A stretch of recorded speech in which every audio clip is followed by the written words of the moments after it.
My sister Cecilia is 7 years older than me, almost to the day.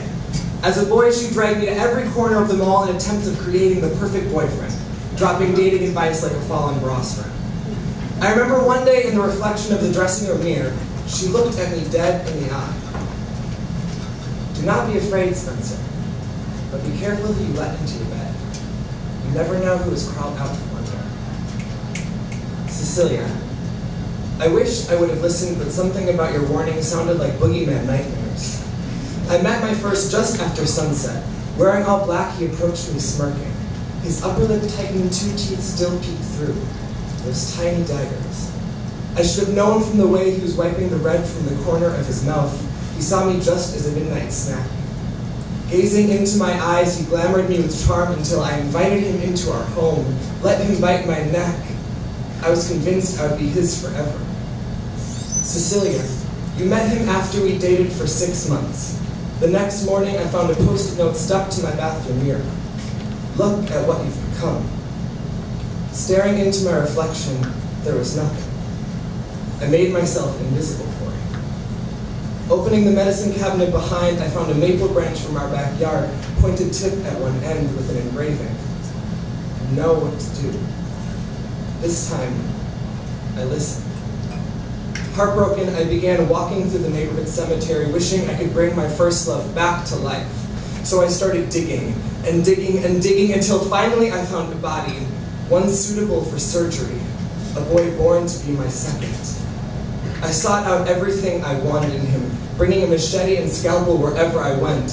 His hands were from the Valentine's Day mailman, the ones that only carry love letters. I went to the dentist and started pulling each of his flawless teeth and sharpening just 2. I wouldn't know what to call it love unless his smile could pierce my skin.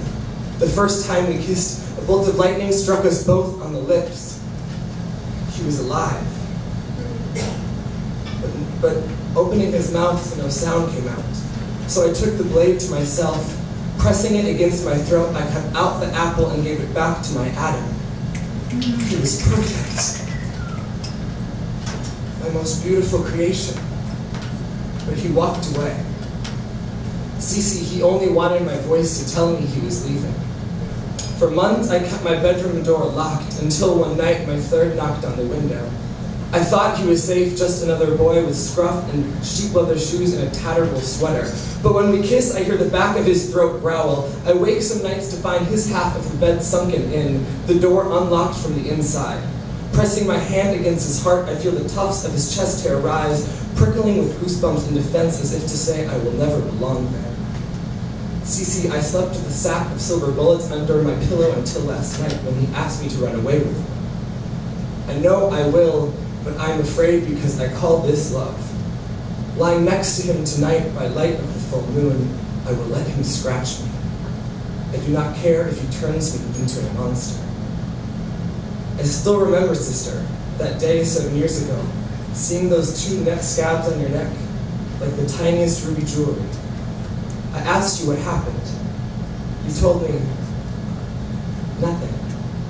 I think I'm just in love. You'll understand when you're older.